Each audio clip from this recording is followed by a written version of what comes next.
بسم اللہ الرحمن الرحیم۔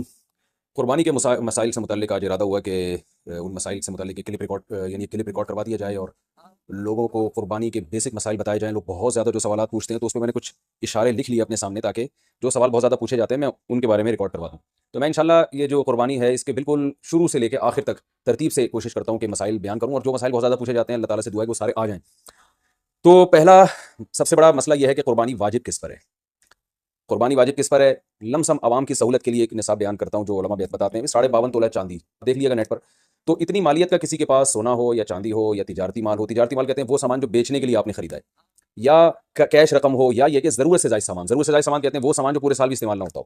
تو ایسی کوئی چیز اگر آپ کے پاس اتنی مالیت کی پڑی ہوئی ہے، یا ایک نہیں دو چار چیزیں مل کے اتنی مالیت کو پہنچ جاتی ہیں، یعنی خلاصہ یہ نکلا کہ آپ کے جو استعمال میں آنے والی چیزوں کے علاوہ آپ کے پاس اتنی مالیت کی مال موجود ہے، اور ضروری خرچے اس میں سے نکال دیں، قرضے نکال دیں، وہ سب نکال کے بھی اتنے پیسے آپ کے پاس بچتے ہیں 50 55 60 ہزار تک، تو پھر آپ پر قربانی واجب ہے۔ یہ بہت مختصر بتا رہا ہوں، کیونکہ اگر میں اس کی نصاب کی ڈیٹیل میں گیا تو پورا کلپ اسی میں نکل جائے گا۔ تو لم سم ایک بتا رہا ہوں آپ کو کہ اتنا اماؤنٹ کسی کے پاس ہو تو اس پر قربانی واجب ہے۔ بڑا مسئلہ یہاں پر ایک یہ اٹھایا جاتا ہے کہ کیا گھر کا سربراہ اگر قربانی کر لے تو سب کی طرف سے کافی ہو جائے گی، یا جو بھی صاحب نصاب ہے جس میں بھی استطاعت ہے اس پر الگ سے قربانی واجب ہے؟ اس میں فقہا کا اختلاف ہے۔ بعض علماء کی رائے یہ ہے کہ ایک آدمی اگر گھر کی طرف سے قربانی کر لے تو سب سارے اہل خانہ کی طرف سے کافی ہو جاتی ہے، اور اس کے بارے میں بعض تابعین سے آثار منقول ہیں، مصنف ابن ابی شیبہ کی روایات ہیں۔ لیکن ہماری رائے یہ ہے، اور بر صغیر کے علماء کی رائے یہ ہے، اور امام ابو حنیفہ رحمہ اللہ تعالیٰ کی بھی رائے یہی ہے کہ ہر شخص پر الگ سے قربانی واجب ہے اگر وہ صاحب نصاب ہے۔ اور اس کی دو دلیلیں بہت مضبوط ہیں۔ سب سے مضبوط دلیل رسول اللہ صلی اللہ علیہ وسلم کی حدیث ہے، من وجد سعۃ لأن یضحی فلم یضحی فلا یقربن مصلانا۔ آپ صلی اللہ علیہ وسلم نے فرمایا جس کے پاس قربانی کی طاقت تھی اور اس نے قربانی نہیں کی تو وہ ہماری عیدگاہ کے قریب بھی نہ پھٹکے۔ تو اس سے پتہ چلتا ہے کہ جس کے پاس بھی اس طاقت ہے، تو اس میں یہ نہیں ہے کہ گھر کا سربراہ سب کی طرف سے کرے گا، تو یہ جو ہے ایسا نہیں ہے، بلکہ صاف الفاظ ہیں حدیث کے کہ جس کے پاس بھی استطاعت ہے تو وہ اس پر قربانی اس کو کرنی پڑے گی۔ اور دوسری دلیل یہ ہے کہ عبادات میں کہیں بھی ایسا نہیں ہوتا کہ ایک کی عبادت دوسرے کی طرف سے کافی ہو جائے۔ تو اس پر قیاس کا تقاضا بھی یہی ہے کہ جب اسلام میں کوئی بھی ایک عبادت دوسرے کی طرف سے کافی نہیں ہوتی تو یہ کیسے ممکن ہے کہ قربانی جو مستقل سنت ابراہیمی ہے وہ ایک کرے اور دوسری کی طرف سے بھی وہ خود بخود ادا ہو جائے؟ تو یہ اس کا بھی تقاضا ہے۔ تو پہلا تو یہ ہو گیا کہ قربانی ہر صاحب استطاعت پر لازم ہے۔ بیگم کے پاس اگر زیور ہے اور اتنی مالیت کا ہے تو اس پر بھی قربانی واجب ہے۔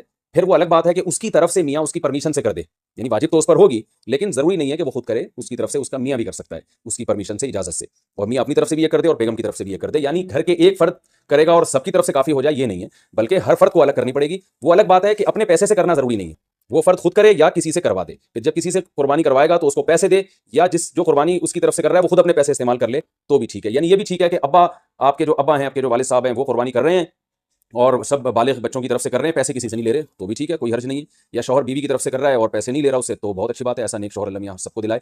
تو یا بیگم صاحبہ کر رہی ہیں اپنے خرچے پہ اور میاں کی طرف سے بھی کر رہی ہیں، میاں سے پیسے نہیں لے رہی، تو سبحان اللہ، بہت اچھا لگا آپ کو سن کے، تو ہمیں بھی بہت اچھا لگا۔ تو یعنی پیسوں کا ہر ایک کا ڈالنا ضروری نہیں۔ اچھا یہ بھی ایک مسئلہ ہوتا ہے کہ بڑا بھائی کر رہا ہے سب کی طرف سے اور سب سے آدھے آدھے پیسے لے رہا ہے قربانی کے، وہ یا تھوڑے تھوڑے پیسے لے رہا ہے، باقی پیسے اپنی جیب سے ڈال رہا ہے تو بھی ٹھیک ہے۔ یعنی جس کی طرف سے قربانی ہو رہی ہے اس کے لیے خود سے پیسے یعنی خرچ کرنا ضروری نہیں ہے، اس کی طرف سے اگر کوئی اور خرچ کر دیتا ہے تو بھی ٹھیک ہے، چاہے پورے پیسے خرچ کرے یا آدھے پیسے خرچ کرے۔ قرضہ لے کے بھی قربانی کی جا سکتی ہے، آپ کے پاس اگر پیسے نہیں ہے تو آپ قرضہ لے کے کر سکتے ہیں، اگر آپ کو یقین ہے کہ میں یہ قرضہ بعد میں لوٹا سکتا ہوں۔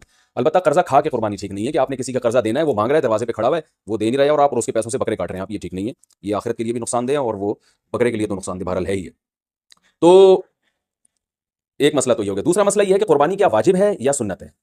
تو اس بارے میں بھی دونوں رائے ملتی ہیں علماء کی۔ جو علماء کہتے ہیں سنت ہے وہ بھی عام سنت نہیں مانتے بلکہ سنت مؤکدہ۔ سنت مؤکدہ کا مطلب جو نہیں کرے گا قابل ملامت ہوگا، اور امام ابو حنیفہ رحمہ اللہ تعالیٰ کی رائے کے مطابق یہ واجب ہے، اور اس کی دلیل وہی ہے کہ پہلی بات تو یہ کہ عبادت ہے، اور عبادت میں احتیاط کے پہلو کو ترجیح دی جاتی ہے، کیونکہ احتیاط اسی میں ہے کہ اس کو اگر واجب قرار نہیں دیتے تو بہت سے لوگ قربانی کا فریضہ چھوڑ سکتے ہیں اور اس بات کا خطرہ موجود ہے کہ قیامت میں ان کو گناہ نہ ملے، تو اس لیے احتیاط کے پہلو کو ترجیح جائے گی۔ اور مضبوط دلیل امام حنیفہ کی قرآن نبی صلی اللہ علیہ وسلم کی وہی حدیث ہے، من وجد سعۃ لأن یضحی فلم یضحی فلا یقربن مصلانا۔ آپ صلی اللہ علیہ وسلم نے فرمایا جس کے پاس قربانی کی گنجائش تھی اور اس نے قربانی نہیں کی وہ ہماری عیدگاہ کے قریب بھی مت پھٹکے۔ آپ صلی اللہ علیہ وسلم 10 سال مدینہ منورہ رہے، ہمیشہ آپ صلی اللہ علیہ وسلم نے قربانی کی ہے۔